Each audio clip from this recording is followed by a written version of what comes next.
Today, I'm taking a look at the LinkStation N1. This is an off-the-shelf NAS that features 4 M.2 slots, 2 SATA 2.5-inch slots, 2.5 gig Ethernet, and it comes with UnRAID. So let's see what I think about this. Come along on this adventure. In review disclosure, Link Plus, the makers of the LinkStation, sent me the LinkStation for review. They did not send any drives with it. No money changed hands, and they won't see this review until you do. Now let's see what came in the box. Beyond NAS, your private and powerful server. Link Plus. So front, we've got this nice metal enclosure. There's some LEDs here. Looks like S1, S2, M1, M2, M3, M4, and I think Ethernet. There's a power button here, although they've used the icon for eject. That's a fun one. Turning it around to the other side, we've got audio, HDMI, USB 3, net, I don't remember what gigabit this is. So this must be where the M.2s go. Oh yeah, so they're toolless. So let's take a look at what it takes to put one in. So here I've got a 970. Let me just pop that guy in there. Is it toolless? Oh, I have to pull back with my finger. Okay, yeah, that's toolless. That's pretty nice. So you pull back on this guy here. Bottom of this has a big thermal gap pad. It's got a peel on it, so we'd have to peel it off. But this is an aluminum case, so they're relying on aluminum cooling, but that's not bad. So this will cool 2 of these drives. And then there must be another one for the other 2. It's supposed to be space for some SSDs in here. I don't know how to open it. Maybe I have to read the instructions. There's supposed to be 2 SATAs and a Type-C there, but how does one get to them? Oh, it folds. Okay, there we go. So that folds down. So unlike the M.2s, this tray is not toolless. I will need screws for this. And there are only holes on the bottom. Accessories. Looks like we've got a power brick. So this takes in a little IEC and outputs barrel jack. Specs say 12 volt, 5 amps, 60 watts. So I lost my chair, so I got a stand. This thing has 4 NVMe slots, and I want to figure out what the lane count and generation is for each one. So I've got 2 Samsung 980 Pros. These are PCIe Gen 4 by 4. I'm going to put them in 2 at a time, boot up the system into Linux, see what lane count they show up as. So I booted this thing up with no drives installed, and I see something a bit interesting. So Loop 0 and SDA, those are my flash drive I plugged in that I'm booting off of, so it's Debian. SDB is a 4 gig device, and then eMMC block 1 is probably 120 gig or 128 gig eMMC device. So this is interesting. So I backed up the original drives to my backup server like I always do when I do a review of these. And the eMMC drive only had 12 megs of data on it, which compressed down to 486, which seems a lot like a partition table and nothing else. And then the USB drive had quite a bit more, and it had 460 megs that had UnRAID. So it seems like UnRAID is booting from the 4 gig USB drive, and there's also a 128 gig eMMC block on the device. Maybe for another operating system, maybe UnRAID uses it, I'm not sure. So for Wi-Fi, we have the Intel AX201, so that's Wi-Fi 6, but not 6 gigahertz. And it's using the Intel proprietary bus. So next up we have the Ethernet controller, so this is an Intel i225-V. Hopefully it's an i226, and it's just reporting as an i225, because the 225 had some problems. Link speed is 5 gigatransfers, so that's PCIe Gen 2 by 1, so very normal. So I've got my 2 drives now on the left side. So this one is showing up as link cap of 16 gigatransfers, so PCIe Gen 4 by 4, and it's running at 8 gigatransfers by 1. What the hell? So I got myself another chair now, and I'm going to try to explain this. The CPU in the LinkStation guy here is an Intel N5105. So this is the Jasper Lake generation. It's a 10 watt CPU, all E-core. So 4 cores, 4 threads. Now also this CPU only supports PCIe Gen 3, which makes sense because we're using, and it only supports 8 lanes total. So that should give us enough to have 2 lanes per M.2. But we also need the network card, remember. So there's a 2.5 gig NIC, so it needs 1 lane. So then why don't some of our M.2s have 2 lanes?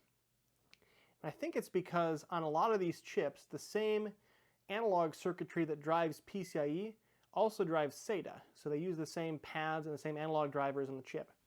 And if you remember, we have this little door here with 2 SATA. So I think those 2 guys are taking 2 of our lanes for their analog drivers. We're giving 1 up for the 2.5 gig I225. That leaves 5 lanes. So that I guess they just decided to give 1 to each instead of having 1 that's more special. They could also be using 1 for the eMMC, but I don't think so, unless there's some additional pad multiplexing going on there with the CPU. I couldn't find a diagram of what multiplexes with what in the CPU, so I'm speculating on this, but based on other CPUs I'm familiar with, those pads are commonly shared. So what does all this mean for you? Well, PCIe Gen 3 can do 8 gigatransfers per second. So that would be about a gigabyte per second of bandwidth raw. So for these drives, 4 gigabytes per second, that is well going to outrun the 2.5 gig NIC. So if you're just using it as a NAS, you're definitely fine. Even if you only populate 1 drive, that's still faster than 2.5 gig NIC. Now what gets tricky is if you're using this as an appliance with stuff running on here. So if you have virtual machines, they will be doing a lot more disk I/O than your network will be. And you might get hit with a disk I/O bottleneck. I'm not sure exactly how UnRAID would handle that. I'm honestly not that familiar with UnRAID in general. So realistically, for these guys at 1 gigabyte per second each is probably fine. I don't think you're going to run into any limitations with 4 drives, if you have 4 populated, before you run into limitations of the CPU. It's only a 4-core, 4-thread CPU, it's only 2.5 gig NIC, it's only a 10-watt CPU. There's only so much you can do with that before you start outrunning those things. So, take that into consideration. Finally time to take it apart. Let's see what we got inside. So I got 2 screws in the back that are a Torx. I'm guessing those are the 2 I'm going to have to go after. I have an iFixit toolkit. They don't sponsor me, but they do good work for Right to Repair, so support them. What do you guys think? Maybe a T6? Maybe with a T6. Oh, I'm good. It's T6. Honestly, not sure where it goes from here. Do I push the board out the front? I mean, clearly those screws did something, but what was it? I'll say this is a nice extrusion here. Built-in latch and stuff, and thermal pad. Feels well made. Ah, something right here that I didn't notice before. Looks like a USB drive. So I bet I can pry this out. Oh yeah. So this is probably that USB drive that boots UnRAID. So that plugs in right here. You can replace it if you want to. I am struggling to find out how this goes together. Most of the stuff I get to review is not like this big on hidden fasteners or snaps. I'm guessing it's a snap and I gotta use a spudger. But I guess we could try that.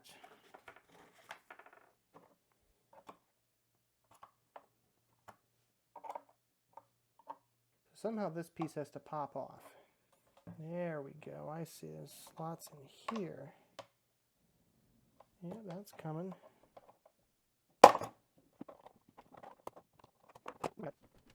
Okay, it has been freed. So I should be able to flip this over now. Okay, wow, this is quite a build. So this is the motherboard. That is very custom. That's a gap pad to this top, which somehow does cooling. I'm not sure. Guess I could peel the pad off. We'll see what's under it. Just a bunch of little parts. So CPU must be on the other side. What's interesting is the 2.5-inch drives go in this space here, so the M.2s are on the bottom. And we've got this little ribbon cable here to the power button, and power light. And then this ribbon cable here is probably for the Type-C on the front, and these guys here must be the PCIe down to the bottom.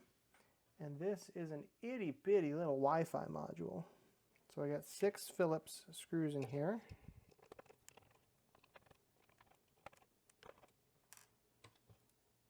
It's stuck. It is attached. Whatever is down there, it's attached. I think that's the cooler. I think the CPU cooler is in the middle here. And it's probably, I don't know where the air goes, but it's stuck to it, so I'm not going to try to pull it off. Because I don't want to break it.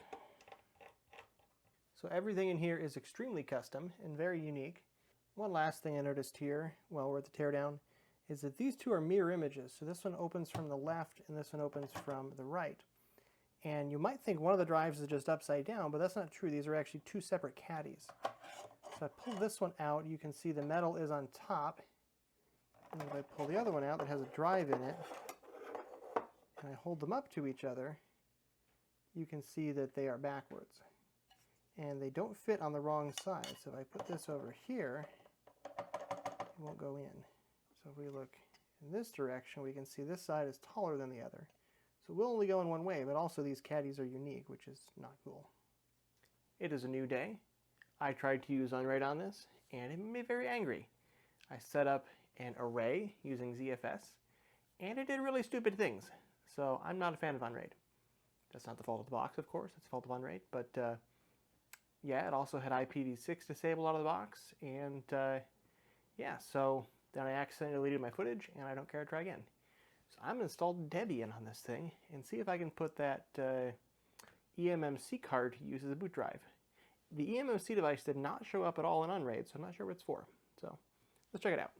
So I actually don't see the eMMC device here. So I really hope that it shows up as a hard disk or something. Unlike Windows, I don't have to tell it I'm using European English to respect my privacy. So thanks Debian for being a great operating system.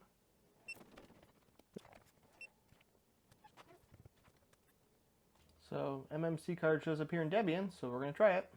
Now is the moment of truth. It's done installing. Is it going to boot from the eMMC? It is booted, so the eMMC is useful for something. So what do I think of the LinkStation N1? So I'll just hold it in my hand and play with it. We talk about it. So the good. It is quite well built. The motherboard is kind of special. The cooling seems to be more than adequate. It is extremely quiet, aside from the beeping it makes when it starts up, which is kind of annoying. Little doors for the M.2s. I really like these. And I really like that they're toolless. I don't have any M.2s in here right now, but they are toolless. It's got a heat spreader. It's got an aluminum base to sink heat from these guys. This is pretty well designed.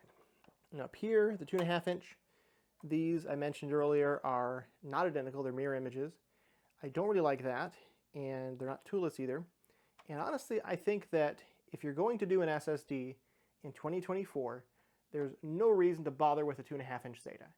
Essentially, 2.5 inch SATA drives, I think, are basically just still being produced to swap into like mechanical hard drive places. And if you're going to buy an SSD new, it's essentially the same price to buy an M.2.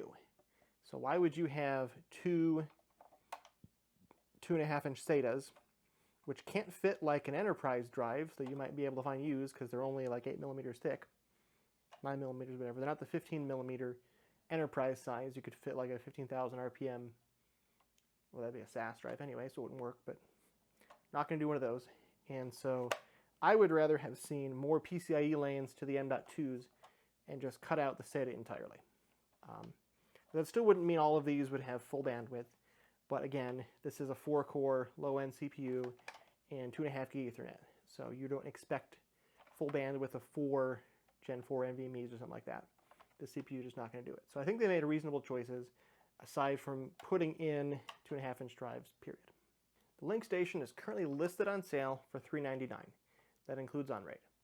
So UnRAID is like a $60 license or something for the version this comes with, which I personally wouldn't be using anyway because UnRAID does weird things, like I mentioned earlier. But if you're in the market for UnRAID, this is certainly a very easy option to go with. This is a NAS that's built for UnRAID. It's got the funny little USB port in the door with the flash drive it comes with for UnRAID. That's a cat hair. So for UnRAID people, this is fantastic. I'm not an UnRAID person, I'm a Proxmox person.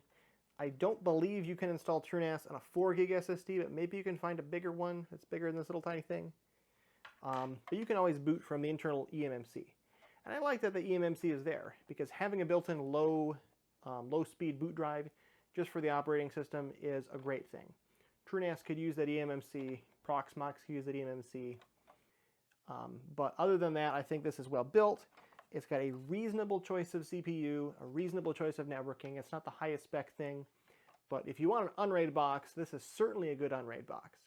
If you don't want an UnRAID box, it might be a little overpriced by including an UnRAID license, but it's not that bad.